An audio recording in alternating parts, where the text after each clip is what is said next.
Hello friend, मैं आनंद राज। आप सबों के बीच देखिए बीएड सेकेंड ईयर में आपका जो कोर्स 8 है नॉलेज एंड करिकुलम ज्ञान और पाठ्यक्रम, उसमें देखिए जो पाठ्य पुस्तक होता है एकदम वीवीआई क्वेश्चन है आपके लिए। कोई भी यूनिवर्सिटी हो, समझे बिहार यूनिवर्सिटी हो, मिथिला हो, मौलाना हो, जेपी हो, पाटलिपुत्रा हो, मगध हो, पटना हो, यानी बिहार का जितना भी यूनिवर्सिटी हो या बिहार से बाहर, सब में इससे क्वेश्चन पूछता ही पूछता है कि पाठ्य पुस्तक क्या है, इसका अर्थ और परिभाषा बताइए। पाठ्य एक अच्छी पाठ्य पुस्तक की क्या क्या विशेषता होना चाहिए, पाठ्य पुस्तक का महत्व क्या है, उसकी आवश्यकता क्या है, पाठ्य पुस्तक, यानी इसमें सब क्वेश्चन का आंसर है, समझे। इसीलिए वीडियो पूरा देखिएगा, पूरा आपको समझ आएगा, समझे कि पाठ्य पुस्तक से इसके अलावा कोई भी क्वेश्चन नहीं पूछेगा, इतना वीडियो देख लीजिएगा, समझे। तो देखिए आपका बीएड सेकेंड ईयर में जो एक कोर्स सेट है उसी का क्वेश्चन है, समझे। क्वेश्चन आपका है कि पाठ्य पुस्तक की आवश्यकता एवं एक अच्छी पाठ्य पुस्तक के गुणों से अवगत कराइए। गुण एवं विशेषता वही चीज़ होता है। तो देखिए बहुत वीवीआई मतलब पाठ्य पुस्तक होता है, आप देख लीजिएगा। बिहार यूनिवर्सिटी में 2-3 बार पूछ दिया है, पाटलिपुत्रा में पूछा हुआ है, मगध में पूछा हुआ है, मौलाना में पूछा हुआ है, समझे। यानी आपका बहुत वीवीआई क्वेश्चन है, समझे। इंग्लिश में है कि identify the need of text book and quality of a good text book. तो आइए इंट्रोडक्शन देखते हैं, एकदम आसान भाषा में है, समझे, एकदम समझ जाइएगा। लिखा है पाठ्य पुस्तक का सामान्य अर्थ है जो पुस्तक पाठ से संबंधित होती है उसे पाठ्य पुस्तक कहते हैं। यानी एकदम सिंपल भाषा में कि पाठ्य पुस्तक क्या होता है। पाठ मतलब आपका लेसन होता है जो पढ़ाया जाता है, यानी पाठ्य पुस्तक पुस्तक कई प्रकार का होता है, समझे। तो जो पाठ्य पुस्तक उसे कहते हैं, टेक्स्ट बुक इंग्लिश में कहते हैं कि वैसा पुस्तक जो हमारे क्या हो कि पाठ से यानी पढ़ाने से रिलेटेड, उसे क्या कहते हैं, पाठ्य पुस्तक कहते हैं। तो पाठ्य पुस्तक का सामान्य अर्थ है जो पुस्तक पाठ से संबंधित होती है उसे पाठ्य पुस्तक कहते हैं। फिर लिखा है शिक्षण अधिगम की प्रक्रिया में पाठ्य पुस्तक अपनी अहम भूमिका निभाती है। यानी पढ़ाने मतलब शिक्षण मतलब होता है पढ़ाना और सीखना, यानी पढ़ाने और सीखने की प्रक्रिया में, यानी शिक्षण अधिगम की प्रक्रिया में पाठ्य पुस्तक अपनी अहम भूमिका निभाता है। क्योंकि देखिए क्यों निभाता है, क्योंकि देखिए पाठ्य पुस्तक में आपको जितना पढ़ना है उस सब के बारे में एक जगह केंद्रित होता है, पूरा कंटेंट बना होता है कि इतना इतना पढ़ना है, यानी सब चीज़ आपको एक बुक में, समझिए कि सारे नॉलेज को एक बुक में केंद्रित कर दिया गया है, समझे, यानी जमा कर दिया गया है। वही लिखा है शिक्षण अधिगम की प्रक्रिया में पाठ्य पुस्तक अपनी अहम भूमिका निभाता है, क्योंकि जैसी पाठ्य पुस्तक होगी वैसे ही अधिगम प्रक्रिया होगी। यानी जैसी मतलब आपका अच्छा पाठ्य पुस्तक होगा तो आप अच्छा से सीखिएगा, समझे। अधिगम प्रक्रिया होगी, इसीलिए शिक्षा की गुणवत्ता में सुधार हेतु यह आवश्यक है कि अच्छी पाठ्य पुस्तकों का निर्माण किया जाए। यानी अभी एनसीईआरटी आपका पाठ्य पुस्तक का निर्माण करती है, समझे। बिहार में अब तो सब जगह एनसीईआरटी करेगी जब नई शिक्षा नीति लागू हो जाएगा। तो जैसे बिहार में बिहार टेक्स्ट बुक आता है, बीटीसी जिसे बोलते हैं। अब अथी में आइएगा सेंट्रल लेवल पर, नहीं केंद्र स्तर पर, तो आपका एनसीईआरटी करती है, समझे। तो वही कह रहा है कि शिक्षा की गुणवत्ता में सुधार हेतु यह आवश्यक है कि अच्छी पाठ्य पुस्तकों का निर्माण किया जाए।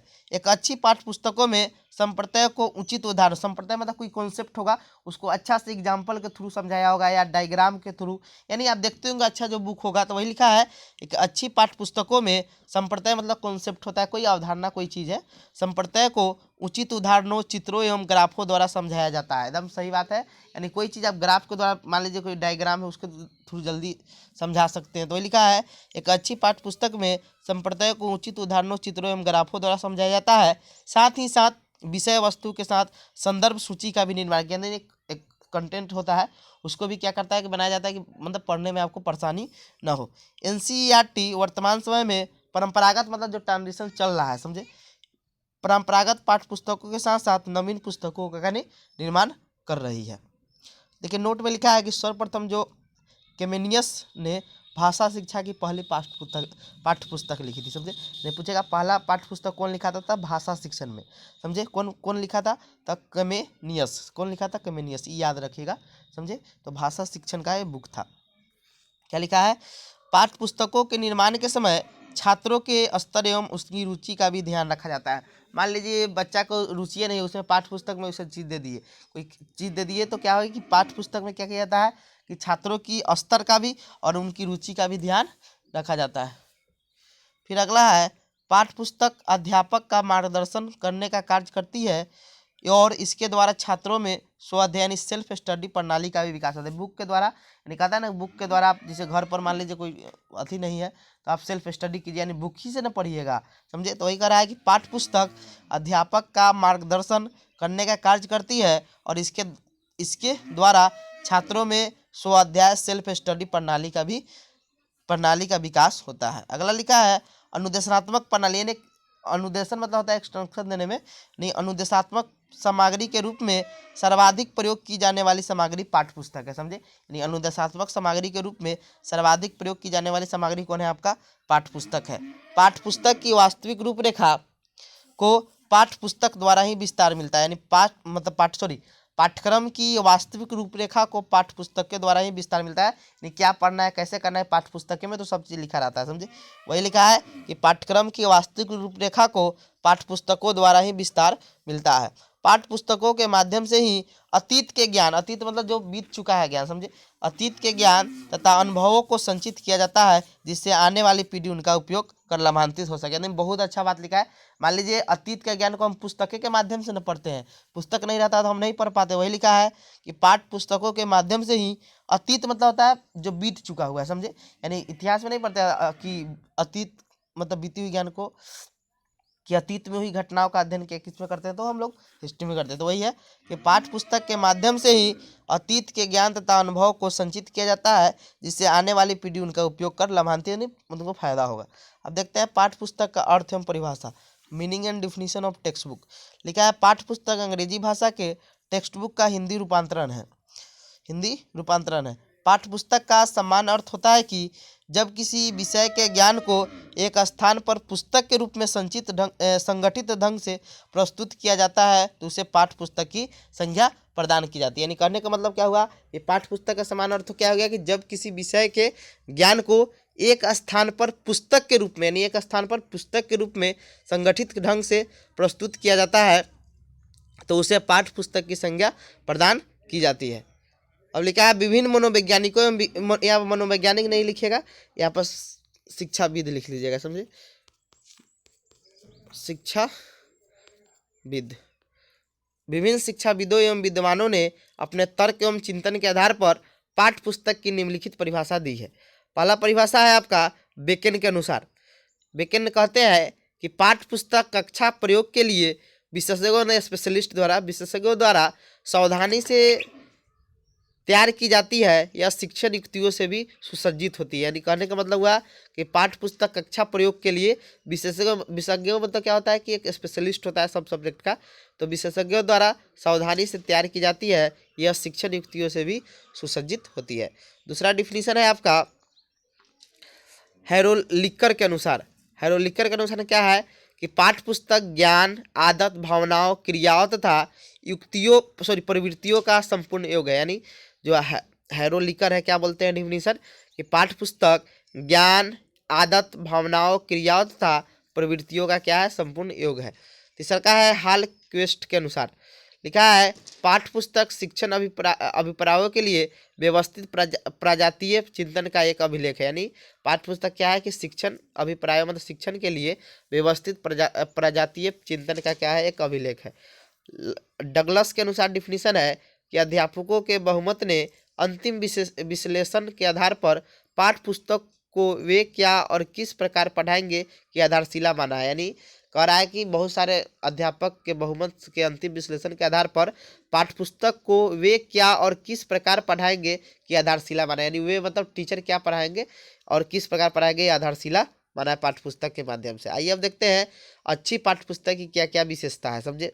यानी अच्छी पाठ्य पुस्तक का गुण भी दे या विशेषता दे, या गुण भी लिख सकते हैं और विशेषता, दोनों बात बराबर है। यानी main characteristics of a good text book, समझे, बहुत इंपॉर्टेंट चीज़ है, इसको ध्यान से पढ़िएगा।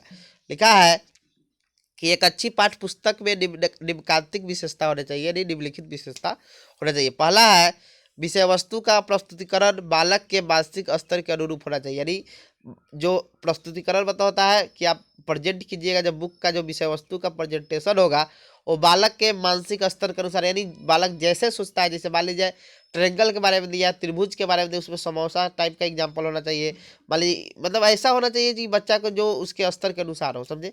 वही कह रहा है कि विषय वस्तु का प्रस्तुतिकरण प्रेजेंटेशन बालक के मानसिक स्तर के अनुरूप होना चाहिए। दूसरा है विषय वस्तु का संगठन तार्किक एवं मनोवैज्ञानिक होना चाहिए। यानी तार्किक मतलब उसमें सोचने पर, मतलब डायरेक्ट लिखने टाइप, मतलब अथी टाइप का नहीं, उसमें सोच नहीं सकते हैं, समझे। यानी विषय वस्तु का संगठन क्या होना चाहिए, तार्किक मतलब एक उस पर तर्क किया जा सके, समझे, और मनोवैज्ञानिक होना, साइकोलॉजिस्ट होना चाहिए। तीसरा है व्याख्या, स्पष्टीकरण, उदाहरण आदि की सहायता से विषय का सरलीकरण होना चाहिए। यानी उसमें कोई शब्द ऐसा न हो जो भारी हो तो उसको व्याख्या होना चाहिए, उसका स्पष्टीकरण होना चाहिए, उदाहरण आदि की सहायता से क्या होना चाहिए, वो विषय सरल होना चाहिए। अगला है भाषा शैली में सरलता, स्पष्टता, मौलिकता एवं प्रभावशीलता होना चाहिए। यानी जिस भाषा का आप प्रयोग किए उसमें क्या होना, सरलता, ऐसा भाषा नहीं प्रयोग जो बच्चा समझ ही नहीं रहा है, समझे।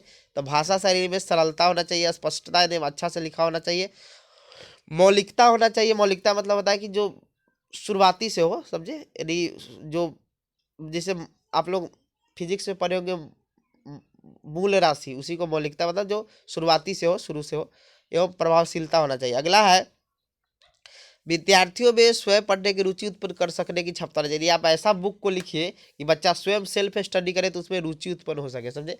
अगला है, अब इसमें देखिए ज़्यादा पॉइंट है, समझे। आप इसमें से कोई भी 7-8 लिख सकते हैं। अगला है अन्य लेखकों विद्वानों के संदर्भ स्पष्ट विश्वसनीय वैध होना चाहिए। यानी मान लीजिए आप बुक लिखे हुए हैं पाठ्य पुस्तक, तो कोई मतलब मान लीजिए कोई दूसरा मतलब अच्छा राइटर है, तो मतलब उसका ऑथेंटिक बुक है, तो उसके क्या होना चाहिए, वैध होना चाहिए। नहीं तो आप लिख दिए बिहार की राजधानी, मान लीजिए बुक में दिया है पटना, आप लिख दिए दूसरा लिख दिए, समझे, तो वो नहीं होना चाहिए, मतलब एक वैध होना चाहिए। वही लिखा है अन्य लेखकों विद्वानों के संदर्भ में क्या होना चाहिए, स्पष्ट विश्वसनीय एवं वैध हो। अगला का है मुख्य पृष्ठ सचित्र आकर्षक एवं सो उद्देश्य होना चाहिए। यानी जो आपका मुख्य पृष्ठ होना चाहिए क्या आकर्षक होगा, तब ना कोई आपका बुक खरीदेगा, समझे। और उसमें कुछ आप सो उद्देश्य मतलब उद्देश्य भी रहना चाहिए कि इस बुक में क्या क्या खासियत है। अगला है मुद्रण स्वच्छ शुद्ध एवं स्पष्ट। मुद्रण मतलब प्रिंटिंग, समझे। अब बुक है उसमें बहुत अच्छा मतलब कंटेंट दिए है, लेकिन वह प्रिंटिंग उसका अच्छा नहीं है, समझे। वही लिखा है कि मुद्रण मुद्रण क्या होना चाहिए, स्वच्छ शुद्ध एवं स्पष्ट। अगला है आकार सुविधाजनक हो जाएगी, कि मतलब अब जब बड़ा आकार नहीं हो जाए, ऐसा होना चाहिए कि स्टूडेंट पढ़ सके, समझे। अगला है अध्यायों के आकार बालकों के स्तर की क्षमता का मतलब जो अध्याय दिया हो, अध्याय मतलब होता है कि आपका मतलब अध्याय मतलब प्रकरण मतलब टॉपिक, अध्याय मतलब लेसन बोल सकते हैं, वो होना चाहिए जो मतलब चैप्टर बोल सकते हैं, अध्याय को हिंदी में चैप्टर बोलते हैं, समझे। तो चैप्टर जो होना चाहिए ना बालक के स्तर और क्षमता के अनुसार होना चाहिए। मतलब इतना ना लिख दिए कि अब एक में 50 को दे दिए, समझे। बालक का पढ़ने की क्षमता होता है 10 से 15 ऐसे होता है। वही कह रहा है कि अध्याय मतलब होता है चैप्टर होता है, चैप्टर के आकार बालकों के स्तर एवं क्षमता के अनुरूप होना चाहिए। अगला है आपका विषय वस्तु का प्रस्तुतिकरण शिक्षण उद्देश्य और मूल्य के अनुरूप होना चाहिए। मतलब ये सब आपका मतलब पॉइंट सब इसमें आप देख सकते हैं। आगे है, इसमें भी देख सकते हैं कि विषय वस्तु से किसी की भी भावनाओं को आघात न पहुंचे, अर्थात धर्मनिरपेक्षता की भावना पर ध्यान रखना चाहिए।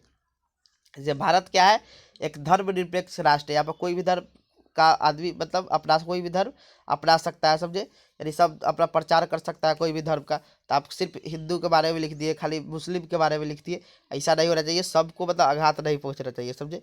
अगला है अध्याय के अंत में विद्यार्थियों द्वारा स्वतः मूल्यांकन हेतु अभ्यास प्रश्नों का समावेशन होना चाहिए। यानी अच्छा देखते हैं बुक लेते होगे तो देखते होगे पीछे क्वेश्चन देता होगा, बुक खत्म मतलब चैप्टर खत्म होता होगा, समझे। तो ये चीज़ होना चाहिए। यानी अध्याय को इंग्लिश में चैप्टर कहते हैं, समझे। आइए अब देखते हैं पाठ्य पुस्तक की आवश्यकता है महत्व। देखिए पाठ्य पुस्तक का बहुत इंपॉर्टेंट क्यों आवश्यकता है, क्यों महत्व है, इसको जानना बहुत जरूरी है। देखिए लिखा हुआ है पाठ्य पुस्तक की आवश्यकता है महत्व को निम्नलिखित कारणों से स्वीकार किया जाता है। यानी लिख सकते हैं कि पाठ्य पुस्तक की निम्नलिखित आवश्यकता है महत्व है। पहला है पाठ्य पुस्तक में निर्धारित पाठ्यक्रम के अनुसार विषय का संगठित ज्ञान एक स्थान पर मिल जाता है। यानी आवश्यकता इसलिए है कि देखिए पाठ्य पुस्तक में आपको क्या क्या पढ़ना है, एक बुक में सब चीज़ दिया रहता है, समझे। यानी पाठ्य पुस्तक में निर्धारित पाठ्यक्रम के अनुसार विषय का संगठित ज्ञान एक स्थान पर मिल जाता है। दूसरा है पाठ्यपुस्तक शिक्षकों एवं छात्रों के लिए मार्गदर्शन का कार्य करती है। जो पाठ्यपुस्तक होता है क्या करता है, शिक्षकों एवं छात्रों के लिए क्या करती है, मार्गदर्शन का काम करती है। अब आइए तीसरा पॉइंट में आते हैं। पाठ्यपुस्तकों के द्वारा छात्रों एवं शिक्षकों को यह जानकारी मिलती है कि किसी कक्षा स्तर के लिए कितनी विषय वस्तु का अध्ययन अध्यापन कराना है। यानी शिक्षकों को ये भी जानकारी मिलता है कि 7वां क्लास में हमको ही पढ़ाना है, 8वां क्लास में ही पढ़ाना है, 9वां क्लास में ही पढ़ाना है, नहीं उसको पता चल जाता है, समझे, अध्ययन अध्यापन में। अगला है कि पाठ्यपुस्तक द्वारा छात्रों एवं शिक्षकों के समय की बचत होती है। यदि पता चल जाता है तो इतना पढ़ना है, तो एक संगठित ज्ञान है, ज़्यादा नहीं पढ़ाना है, उतने पढ़ना जितना पाठ्यक्रम में है। वही कह रहा है इसके द्वारा छात्रों एवं शिक्षकों में के समय की बचत होती है। ये हो गया। अब मेन मेन पॉइंट हम पढ़ देते हैं, इसमें तो बहुत चीज़ दिया हुआ है। अगला है अब देख सकते हैं कि योग शिक्षकों का ज्ञान भी अव्यवस्थित होता है। अव्यवस्थित मतलब क्या पढ़ाना है क्या करना है, ये अव्यवस्थित होता है।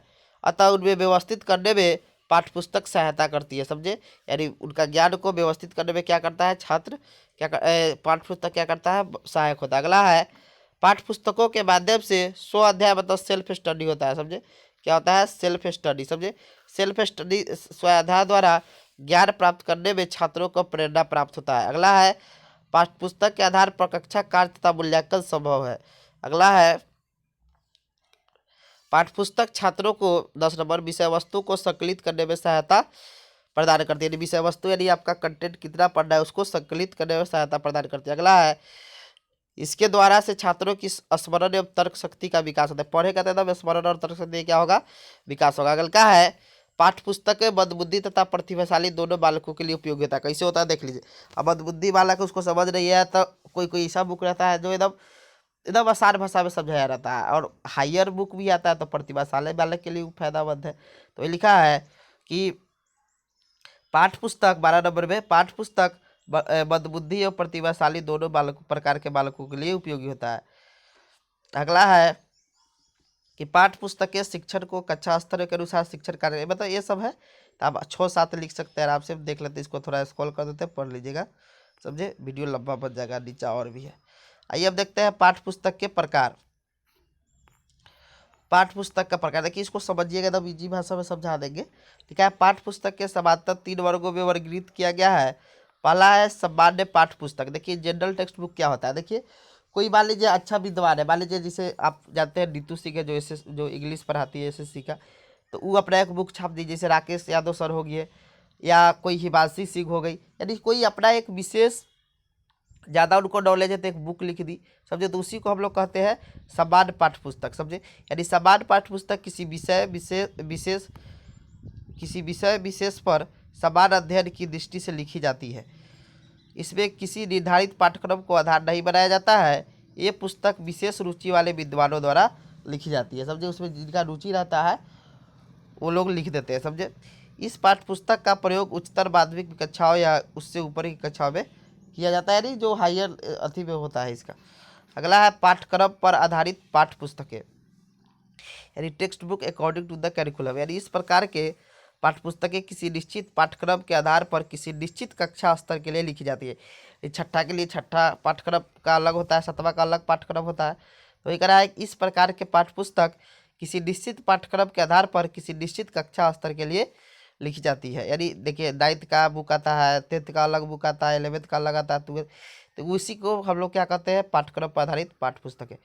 इस पुस्तकों का विस्तार क्षेत्र सीमित होता है, यदि जितना पाठ्यक्रम में होगा उतने पढ़ाया जाएगा, सीमित होता है। यह पाठ्यपुस्तक विद्यार्थियों के लिए उपयोगी होता है क्योंकि यह पाठ्यक्रम से सीधी जुड़ी होती है। विद्यार्थियों में इन्हीं पुस्तकों का प्रचलन क्या होता है, सर्वाधिक होता है।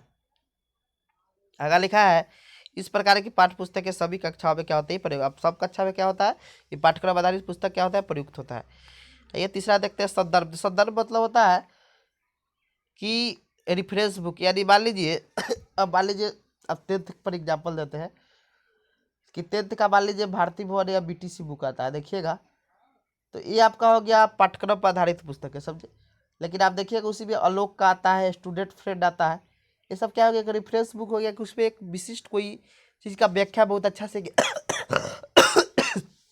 अच्छा से किया होगा तो उसे रेफरेंस बुक कहते हैं, समझे। लिखा है संदर्भ पुस्तकें विशिष्ट प्रकार की पुस्तकें होती है तथा इनमें विशिष्ट ज्ञान का समावेश, विशिष्ट मतलब एक बृहद मात्रा के ज्ञान का मतलब समावेशन होता है। इसमें तथ्यों प्रत्ययों सूत्रों घटनाओं आदि का व्याख्या गहनता से की जाती है। यानी कैसे फॉर्मूला, जैसे a+a+b का होल स्क्वायर कहाँ से है, मतलब ये समझिए कि इसमें कोई चीज़ कहाँ से आया, क्यों उत्पन्न हुआ, वो सब रेफरेंस बुक में रहता है, समझे। यह शिक्षकों के लिए बहुत ज़्यादा उपयोगी होता है और प्रतिभाशाली बालकों के लिए, समझे। मंदबुद्धि बालक के लिए बुक नहीं होता है। आइए निष्कर्ष देखते हैं। कंक्लूजन। उपयुक्त विवरण से यह स्पष्ट होता है कि बालकों के सर्वांगीण विकास के लिए अच्छी पाठ्यपुस्तक का होना चाहिए जिससे बालक का मानसिक विकास, आध्यात्मिक विकास, चारित्रिक विकास हो सके। पाठ्यपुस्तक शिक्षक एवं छात्रों के लिए मार्गदर्शन का कार्य करती है। इसमें और भी आप लिख सकते हैं। तो ये चीज़ हो गया, इसको आप अच्छा से लिख लीजिएगा, याद भी कर लीजिए, बहुत इंपॉर्टेंट है, समझे। Thank you.